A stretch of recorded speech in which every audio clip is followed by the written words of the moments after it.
Hi everybody, my name is Madie and welcome back to our last episode of our Pacific Tiger Broadcasting series Bookmarked, where I try and help you find your next new favorite dystopian novel.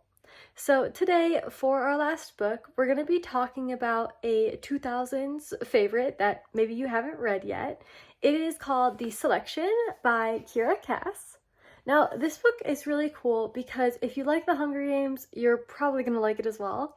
And also, it's a decently long series, so there's a ton of material to cover, and there's going to be a lot for you to read if you enjoy it. There's actually 5 whole books in the series.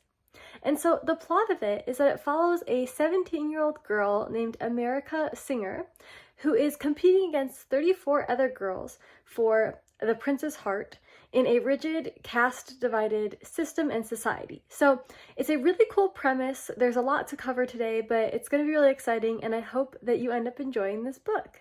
So, as I said before, this book was really popular in the 2010s because it came out in 2012 and it was published by HarperCollins, but it also was nominated for a Goodreads Choice Award in 2012. So there's a lot of people reading it, but I don't see a lot of people talking about it now. However, I still think it's a really timely novel. It's really fun, it's really romantic, and it just has so many interesting layers that I think current day readers would really enjoy. Now let's break down what this episode will cover today. So as always, we're going to start by describing the setting, which is typically my favorite part of every single novel just because I love world building. And then we're going to talk about the characters. We just have one main character, the 17-year-old protagonist, America Singer. Then we're going to talk about the content, where I give you a summary of the plot and I'll also give you my opinions and my takes on it. And then we'll also talk about connections, where I discuss some books that are similar to The Selection, which means that if you've read them, you'll probably like this novel. Okay, on to setting. So, The Selection is set in a futuristic kingdom called Ilea. And Ilea is a kingdom that once rose out of the ruins of North America after years of a terrible war, economic destruction, and economic collapse.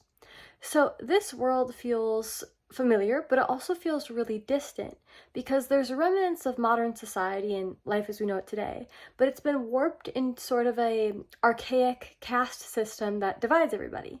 And in this society, by the caste system, I mean that citizens are ranked from ones, royalty and the elites, down to eights, who are the poorest and often homeless. And so this hierarchy governs every aspect of society. It decides your job, your relationship, your opportunities, where you can live, all those things. Now, at the heart of the story is the royal residence, the Ilea Palace, which serves as a striking contrast to what is occurring right outside of its gates. But anyways, the palace is very opulent, very carefully curated. So think like grand marble staircases, really high ceilings, very long hallways with many useless doors, very beautiful manicured gardens, lots of delicate fabrics, very expensive furniture, things like that. And so everything in the Ilea Palace is designed to project perfection, beauty, and stability, especially since everything, or almost everything, that occurs in the palace at the beginning of the novel is broadcasted live to the watchful eyes of the citizens. So it almost feels like a very theatrical setting, as if the romances that occur in this novel are supposed to play out for an audience, which is really interesting take. And we'll get more into it later about why everything is broadcasted. Because again, this series is a lot like The Hunger Games, but think like Hunger Games x Bachelor. And then surrounding the palace is a sense of imminent danger, because rebel groups from both the north and south outside of Ilea are trying to attack the palace, and it reminds the audience just how fragile Ilea's authority actually is. And it adds a really interesting undercurrent of unease and tension to the story, because even though we might be feeling moments of luxury with our main protagonist, we still realize that what's happening beyond the castle walls isn't just out of reach, it's becoming closer and closer. And once again, in contrast, the broader life and the broader kingdom outside of the Palace of Ilea is not really directly stated, but it's implied. It's implied that there's a very stark dichotomy, a very direct contrast, because outside of these opulent palace walls, as just like in many other dystopian novels, the world is industrialized, impoverished, facing a lot of anxiety and scarcity and things of that nature. And so it just goes to show that, well, the book's setting in the palace is very enchanting and ultimately overwhelming. When you step outside of that setting, it starts to feel a little bit more unsettling, and it adds a lot of really interesting tension to the book. Here are some pictures to help you sort of visualize what this setting might look like. There's this one, and there's this one too. Okay, on to characters. So as I said before, we have one main protagonist named America Singer, and she's a 17-year-old teenage girl. And so America is a character who feels very grounded and very human in a world built basically on spectacle and illusion. And so her and her family are in rank 5 in the caste system, which means she's directly in the middle. So her family isn't wealthy, but they're also not destitute. As a 5, America grows up as an artist. Specifically, she's a musician.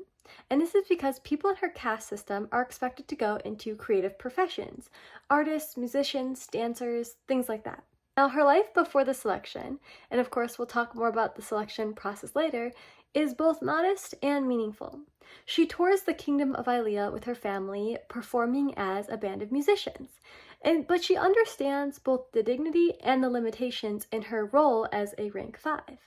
And this sort of background, growing up in rank 5, means that our protagonist America is not entirely sheltered like rank number 1, like the elites, but she's also not entirely without stability, and this shapes her perspectives deeply as she progresses through the novel. Now, a key part of America's backstory and a key part of her character development is a boy whom she loves named Aspen. Now, America has loved Aspen for a while, however, he is from a lower caste system. He's a 6. And this comes with a lot of harsh realities because America is forced to face a lot of backlash, a lot of criticism, and she's forced to confront the reality of this caste system injustice in a more personal level. America is ultimately defined by a blend of independence, stubbornness, and a lot of emotional honesty because she is blunt. She speaks her mind when it's inconvenient or even when it's really risky. And she's not drawn to people-pleasing or sort of face value competitive behavior, which I really like in a character like this because she feels very human, very relatable, and very grounded in herself, which I think is something very important for these young dystopian novels coming out at this time. She's also very loyal and compassionate. She stands by her family's side and remains committed to them throughout the entire narrative. And she also shows genuine concern and love for people of every rank of the caste system. And America truly does not sit idle. She is not a passive character, and that's something that I really love about her. It is a very character-driven story, and honestly, America is so well-rounded, genuine, authentic, and resilient that she makes for a great protagonist. Here are some images from Pinterest to help you sort of generate an idea of what our protagonist America looks like. There are these fan art drawings, and this is what the book cover looks like. Okay, on to the content. So we begin the story by following the life of our protagonist, America Singer, as she goes about her daily routine in rank 5. But then she is sort of forced, very strongly suggested, to enroll in something called the selection, which is a highly selective and highly competitive competition where 35 lucky girls are selected to compete almost publicly, because there's lots of cameras, for the hand in marriage to the current prince, who is Prince Maxon. But as I said before, America is in love with a boy who's a caste lower than her named Aspen. And so this creates a lot of tension. But the reason that America enrolled in the selection process was not for herself. She doesn't want the crown at all. She was actually pressured by her family and even a little bit by Maxon in order to gain a better financial standing if she got far along enough in the selection process. And so, of course, as America applies for this process, she is chosen. So now she has to leave her life behind in rank 5 and go live in the palace and try and court this random prince who she doesn't even really care about. And it's all televised literally like The Bachelor. So she finds herself in a palace that is under lots of supervision. It feels emotionally distant. It's very clean. It's very sterile. It's very opulent. It's everything she has never grown up with. So she does not like the cards she's been dealt. She is not enjoying her time with Prince Maxen. And she's realizing maybe she made the wrong choice. Should she drop out? Should she stay? How much is a little bit more financial stability worth in terms of her happiness? But ultimately, as the competition goes on, Prince Maxen takes a liking to America and they start to build genuine friendship. Because unlike some of the other women competitors who are seeking Maxen's love, America approaches her relationship with Maxen honestly. It's not strategic. She doesn't care about winning the crown. In fact, she doesn't even really want to marry him. She's just building a real friendship, and he starts to take liking to her. And fortunately or unfortunately, America, along time, also starts to develop feelings for Maxen. So now she's really conflicted. She has a big choice because she starts re-examining her intentions, her motives, and what she really wants.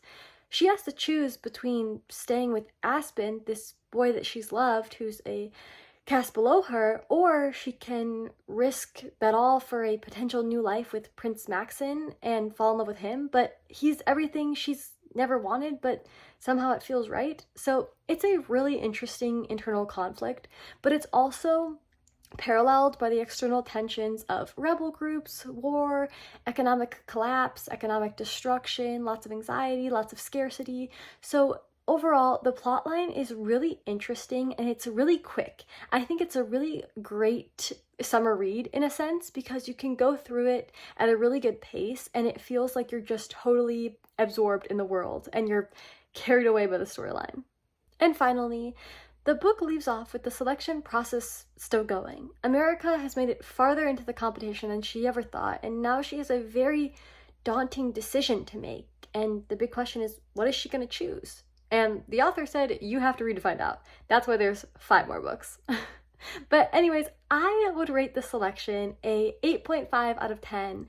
I really enjoyed it. I thought it had well-rounded characters, relatable characters, and also a really great pace, really good tension, and a really enjoyable atmosphere. And of course, let's talk about connections, because if you enjoyed any of the books that I'm about to list, it definitely means you should check out the selection by Kiera. So the first book that is similar is The Hunger Games, of course. However, The Hunger Games is a much darker version, but it also features a broadcasted, televised romance. The other book is Red Queen by Victoria Aveyard because it deals with people in positions of power having to deal with love triangles, conflicts, things of that nature. And then finally, the Shatter Me series is also really similar because it deals with a really strong female protagonist and also a very confusing love triangle. So if you've read any of the 3 books I just listed, definitely pick up the selection. But thank you guys so much for watching the last episode of this series, Bookmarked. I hope you had a great time learning about some new dystopian novels, and I hope it inspires you to go read one of them.